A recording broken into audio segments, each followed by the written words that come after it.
이번 주차는 11주차 1교시 장애인복지론 강의 시작하도록 하겠습니다.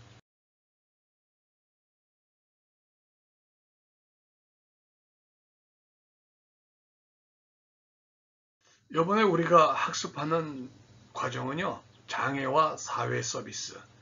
10주차에는 우리 뭐 했어요? 장애와 교육 보장에 대해서. 그 교육 보장에 대해서 통합형 교육이 더 낫냐, 또는 분리형 교육이 더 낫냐, 설왕설래 얘기가 많았죠. 특히 여러 학생들 질의응답을 통해서 많은 좋은 의견들을 비력해줘서 고맙게 생각합니다. 이번에 11주차의 학습 문제는 첫 번째가 사회 서비스, 이 소셜 서비스의 개념이 무엇인가 하는 문제와 두 번째가 이러한 사회 서비스의 등장 배경은 어떠한가, 무엇인가 이유가 있을 거 아니에요. 세 번째, 전자바우처의 발전은 어떻게 지금 진행이 되고 있는가. 또 네 번째, 사회 서비스는 장애인 복지 영역에서 어떠한 것들이 있는가 하는 것 등에 대해서 나눠서 살펴보겠습니다. 바로 컨텐츠 타이틀이죠.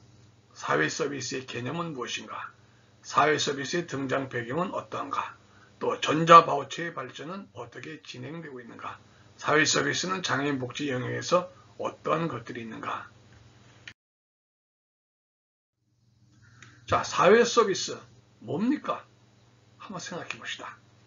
사회 서비스는 사회의 필요에 의해서 사회의 총체적인 노력을 통해 제공되는 대인적 서비스다. 대물적 서비스가 아니고 대인 서비스예요. 자, 2007년 이후에 사회 투자 국가를 지향하는 한 방법이에요, 이것이. 그리고 사회 서비스라는 용어가 2007년 이후에 본격적으로 사용되고 시작했다는 겁니다. 국가나 지방자치단체 또는 그 민간 부분에 도움이 필요한 모든 국민이에요. 필요한 모든 국민에게 복지, 보건의료, 교육, 고용, 주거, 문화, 환경 등의 분야에서 인간다운 생활을 보장을 하고 상담, 재활, 돌봄, 정보의 제공, 관련 시설의 이용, 역량 개발, 사회 참여 지원 등을 통해서 국민의 삶의 질이 향상되도록 지원하는 제도가 사회보장기본법에 의한 사회 서비스의 정의입니다. 언제부터 시작됐다고요? 2007년 이후에 사회 투자 국가를 지향하는 방법의 지향. 2012년도에 사회보장기본법 전에는 사회 서비스가 아닌 사회복지 서비스라는 용어를 사용했었어요. 사회 서비스로의 용어가 변경이 되고 내용이 그만큼 확장이 됐죠. 그만큼 사회 발전과 더불어 개인 및 가족의 인간다운 삶을 위해서 지원돼야 하는 영역이 일상생활의 전반으로 넓혀지고 또 사회 책임도 그만큼 무거워졌다는 것을 나타내 주는 현상입니다.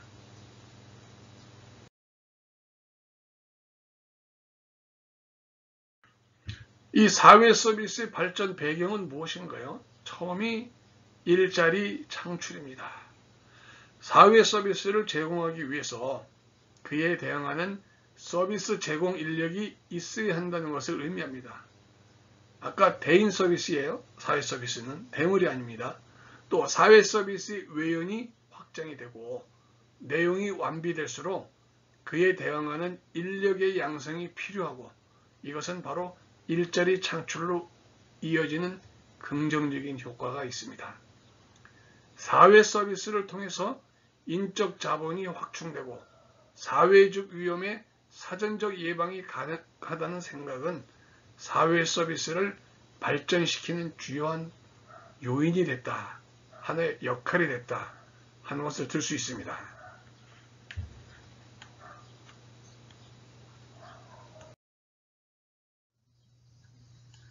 두 번째, 이용자 중심적 체계 도입입니다. 우리가 사회복지 영역에서 서비스를 제공하는 체계와 방식은 공급자 중심적이었어요. 공급자 중심적이었어요. 그러나 이것을 사회 서비스의 발전 배경의 개념으로 놓고 생각해 본다면 공급자 중심에서 수요자 중심으로 패러다임이 바뀌고 있는 거죠. 그 이용자 중심적 체계로의 전환과 바우처 제도가 도입이 됩니다. 바우처 제도는 일반적으로 급여 방식 중 현금 지급 방식과 현물 지급 방식의 중간 단계죠. 이 중간 단계로 성격이 규정이 되고 있어요. 하지만은 현금 지급 방식이 훨씬 그쪽에 현물보다는 현금 지급 방식에 가까운 제도가 바우처 제도입니다. 그래서 공급자 중심이 아니고 이용자 중심적 체계의 도입에 확충이 필요했다. 그것이 바로 하나의 발전 배경이에요. 사회 서비스가 발전할 수 있는 배경은 여기에 들 수 있다는 겁니다.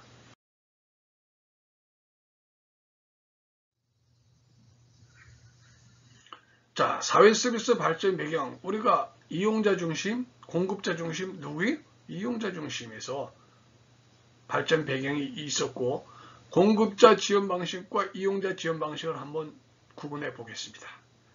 자, 공급기관 지원 방식이 있고 이용자 지원 방식이 있는데 구분해 놓고 봤을 때 대상은 누구냐? 자, 공급기관 지원 방식은 대상은 누구예요? 수급자 등 저소득층입니다. 이용자 지원 방식에는 중산층까지 이 영역이 확대됩니다. 그리고 서비스 비용을 놓고 봤을 때 공급기관 지원 방식은 전액 국가가 지원하는데 이용자 지원 방식은 일부만 본인이 부담합니다. 또 서비스 시간을 놓고 봤을 때 공급기관 지원 방식은 공급기관의 재량에 딸려 있지만은 이용자 지원 방식은 대상자 욕구별로 표준화가 되어 있다는 얘기입니다. 욕구가 다 틀리니까.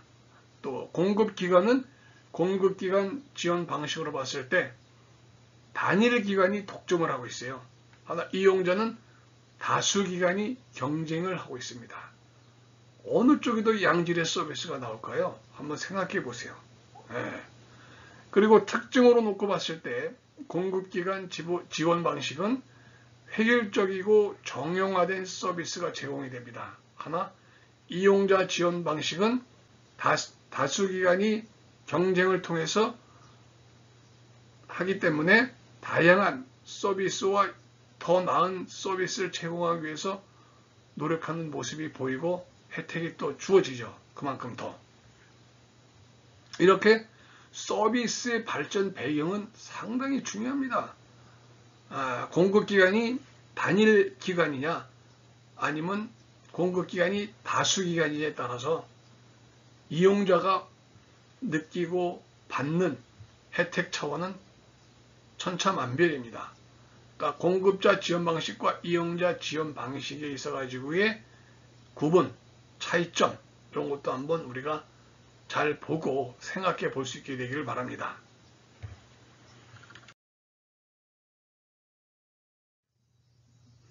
네, 전자바우처 사업, 그 사회 서비스의 내용, 그러니까 설립 배경, 사회 서비스가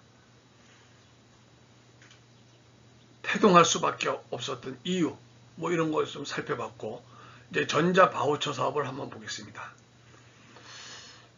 전자바우처의 경우에 있어서 2007년에 장애인 활동 보조 서비스, 또 노인 돌봄 서비스, 지역사회 투자 사업 서비스가 최초로 도입이 됐어요. 2007년도에. 그러니까 13년 전이죠.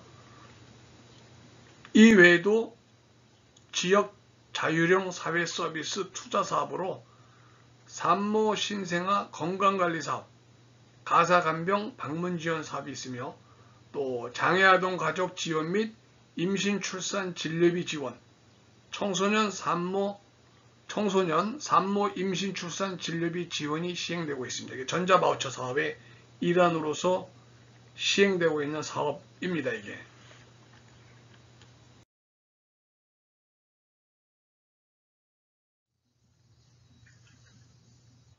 그 사회 서비스 전자바우처 사업 현황을 보게 되면은 현황이 이렇게 쭉 나와 있죠. 여기 사업명이 있고 또 시장 연도가 있고 대상은 누구고 또 이 선정 기준은 어떻게 되는 건가, 또 지원 수단은 뭐예요, 지원 수준은 어느 정도 수준이에요, 또 그리고 본인 부담금 어떻게 되는가 쭉 보면은 노인 돌봄 서비스와 장애인 사업이 있어요. 노인 돌봄 서비스 언제 됐어요? 2007년 5월 달부터 됐단 말이에요. 그 노인 단기 가사 서비스는 얼마 안 됐어요. 5년 전, 6년 전이네. 2014년 2월이고 치매 환자 가족 휴가 지원 서비스는 언제요? 2014년 7월이고 장애인 활동 지원은 2011년 11월. 또 시도 추가 지원이 있어요. 시도 추가 지원. 추가로 지원해 주는 게 있죠. 시도 추가 지원.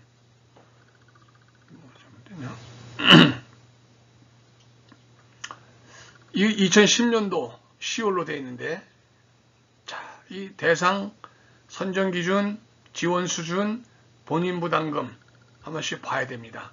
노인 돌봄 종합 서비스가 금년도 상반기부터는 이게 노인 돌봄 종합 서비스로 변경이 돼서 시행되고 있어요. 종합 서비스로.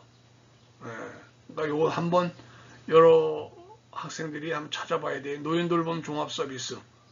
이거 지금 바뀌었어요. 금년도에. 그리고 노인 단기 가사 서비스가 또 있죠.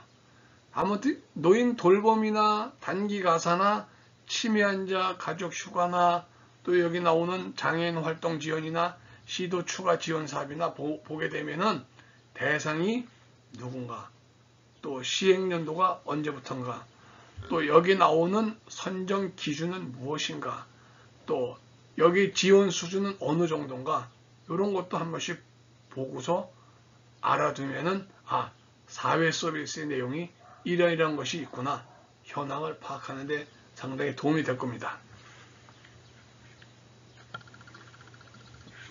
그래서 나온 게 여기 지원 수준 한번 볼까요? 우리 노인 단기 가사, 뭐 세 번째 치매 환자 가족 휴가 지원 서비스. 지금 치매는 누가 관리해요? 치매 책임 누구한테 있어요? 치매 걸린 내가 있나? 우리 할아버지가 있나? 누가 있어요? 책임. 치매 국가 책임제가 시행되고 있습니다. 대한민국 정부에서 치매는 책임진다. 관련되는 게 무슨 법? 노인 장기 요양보험법이 있죠. 치매 국가 책임제. 그래서 치매 가족을 돌보는 가족들에게 또 치매 가족 휴가제도 실시가 되고 있죠. 이렇게 보면 다 이것이 이제 하나의 사회 서비스 일환이에요. 사회 서비스 일환으로 이루어지고 있다는 사실을 알게 되면 됩니다. 반드시 노인 돌봄 종합 서비스 금년도 자료 한번 확인해 가지고 또 깊이 있는 학습을 해 주시기 바랍니다.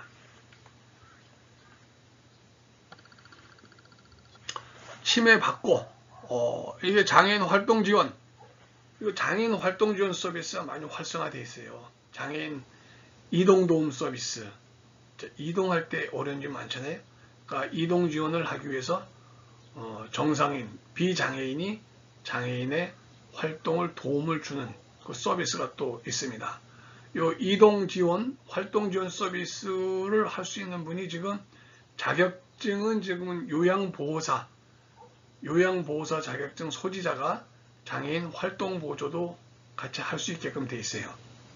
그러니까 더 일자리 창출하는 면에 있어서도 사회 서비스로서의 자리매김이 되고 있다 하는 것을 우리가 들 수 있고 알게 됩니다.